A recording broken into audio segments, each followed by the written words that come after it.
This is the first video in a series called Shuttervision, where I take you on a quick photo walk with me and show you exactly what I'm thinking as I'm capturing each photo.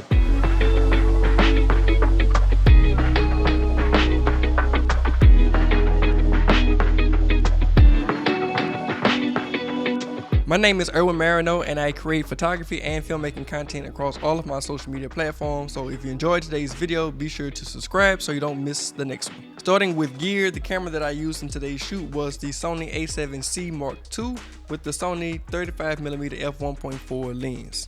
So in this series, I'm not going to be switching between different cameras and lenses. Whatever I start with is what I'm going to finish with, no matter what happens during the shoot. So if something comes up and it's better off with a different lens, I'm not switching. Today's location is the area around the 6th Street Bridge here in Los Angeles, and I'm always going to try to stay within a mile radius of whatever area I decide to do these videos in. Getting started with the first shot, there's this walkway coming off the bridge that's like spirally, and the first shot is always the warm-up shot. So I just tried to get a quick, decent image of the bridge, and this is what I ended up capturing. The issue I have here with this shot is the framing, because right above this walkway is another bridge, and the bridge is nice enough to take the attention of the photo. So if I'm not trying to make the bridge the subject, it was really hard to capture the walkway and exclude the bridge and also get the composition right. So this makes a good starting photo, but it definitely has its challenges, and maybe there's another way I could have captured this. Moving on. The next shot is immediately to my left, and I just liked how the light was hitting the arches and how the bridge was leading to the city. So it's a little bit of leading lines. Definitely an improvement from the last shot. I don't think it's anything spectacular, but I think it's a pretty balanced shot. So I turned around to look at the rest of the bridge, and the light wasn't necessarily ideal at the moment. So I didn't necessarily see anything composition-wise that stood out to me. So I had this idea of using a slower shutter speed to try to get some motion blur with the cars that were passing, because there was nothing really interesting happening at the moment.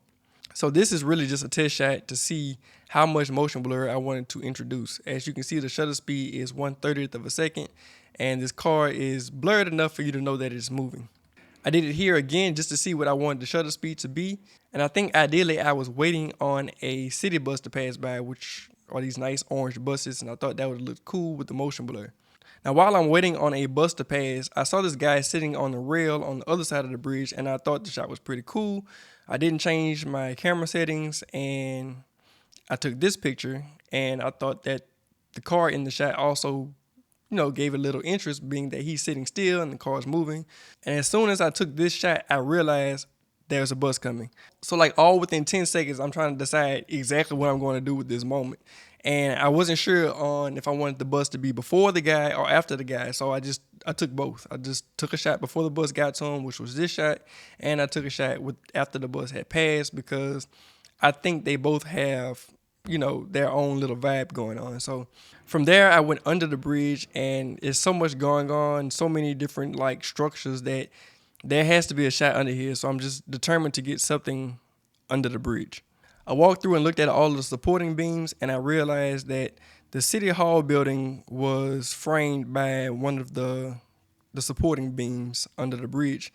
So I took this shot, realized that if I walk down a little further, I can center it in that gap, and got this shot. So I realized also that I hadn't changed my shutter speed from the previous shot. So that's definitely entirely too slow, but as you can see, there's nothing really moving in the shot, and the camera has stabilization. So at 1/30th of a second, I don't see any motion blur or anything that ruins the photo with the settings technically being wrong. The next shot that I got down there is that bridge that I was talking about when I was on top of this bridge. So this would have definitely taken away from the first shot that I got, but here you can kind of see the spiral bridge on the right-hand side. I think this is a much better position to get a shot of the bridge itself. Now, the walkway under this bridge allows you to get to the other side of the street, which is the side that the guy was sitting on in the earlier picture. And so I came back up to the top, but on the opposite side of the street. And I saw this guy like loading his car, and I think having the elevated position over him and at the angle that the bridge is in relation to the building, I thought that it was a cool shot. Snapped it. Shutter speed at 1/250th of a second. Aperture at f2.5 for no particular reason. But this is the result. I think this is one of my favorite pictures from this bridge itself. From there, I hopped on my one wheel, traveled down the street a bit, and got to this overpass. So as you can see, this is the first shot of the overpass that I took, and I'm not sure what I'm looking for here, but once again, it's one of those spots where there has to be a shot in here somewhere. So I'm just sitting here looking around. I even tried to frame it more to the right, but that wasn't quite the adjustment that I was looking for. So I'm looking around trying to figure out, do I wait for a person to pass or, what happens? And then all of a sudden, a guy on the bike passes by. I'm not a fan of this shot, but the guy did give me a subject to focus on, and it just gave me something in this photo other than the overpass itself to, bring attention to. That was enough for me to feel accomplished, and I moved on. Now I'm on top of the overpass, and I think the location is nice with the mountains in the background, and the bridge was like wide open.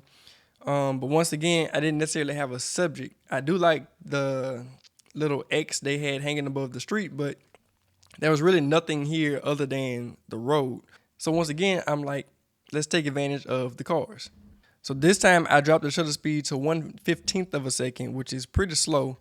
And I captured this black car moving by. I think the headlights look really cool. So now I'm kind of like plotting on the types of vehicles that pass by to try to get more interesting shots. This was me trying to see whether or not cars coming from the opposite side looked cool or not. And that's when I realized this 18-wheeler coming down the street. So I'm like, okay, that might be cool. The problem is once he got down the street, he was actually turning. So I never got to get my motion blur shot of him passing by. But literally right after he turned, another 18-wheeler came by and I kind of sort of got it. But I don't think it looked as cool as the first shot did. So this was the winner for me, and I moved on. I ended up circling back to the bridge, and once I got on top of it, the light was just hitting this building, like sitting by itself with the mountains in the background. I thought this was a beautiful shot, and I just snapped it and kept moving to the location I was really trying to get to. And for the final spot of this video is this intersection with the cars passing by. I figured since I've been playing with like motion blur and cars this whole shoot, why not do it again here? Now this time cars are coming from like multiple directions, so I'm trying to figure out what direction, what angle, what position makes sense. So the first shot I took was a normal photo, just trying to get an idea of the vibe of the location. And the next shot was one of those motion blur shots. But then I thought about how you can take the camera and move along with the subject and blur everything else out except for the car. So at this point, that's what I tried to do. And it's pretty tricky depending on what angle you're going at because the car is always moving. You have to pan the camera at the same speed as the car. And when you get it right, it looks really cool. When you don't, it's like hit or miss. This shot was pretty close trying to match the speed of the truck. I didn't get it just right, but you understand what I mean by following the vehicle. I tried again here with the bus. Didn't quite get it. Definitely didn't get it with this shot. My shutter speed is 1/8 of a second. So I'm like trying to push the limit of getting the most motion blur, but also being fast enough to be able to capture it in focus. These two motorcycles passed by and I actually kind of matched the first guy, and the autofocus on this camera is so good that the guy's face is definitely in focus. So with all this motion blur going on, with me moving, the motorcycles moving, the shutter speed at 1/8 of a second, this guy's face he's looking right at me. I tried here with this little blue car as people were walking by. I think I did a pretty decent job here. Don't necessarily like how things ended up in the frame. I tried again here with this black car. Not quite it. This bus passed by. I think I nailed it with the bus. You can see how the front of the bus is like nice and crispy. You can see that it's moving forward. There's motion blur at the back of the bus. This is like exactly what I meant by matching the speed of the vehicle. The last shot, I pretty much nailed the speed of the vehicle and got it centered in frame. I don't think it's a great photo, but from a like mechanical, technical standpoint, this is the one that I got correct. With the shutter speed at 1/20th of a second, I matched the speed of the vehicle. It's framed nicely.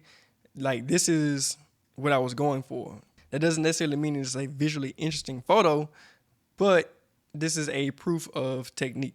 So that's it for this video. I want you guys to leave a comment down below on which one of these photos were your favorite, and be sure to like, subscribe, follow me on Instagram, and I will see you guys in the next one.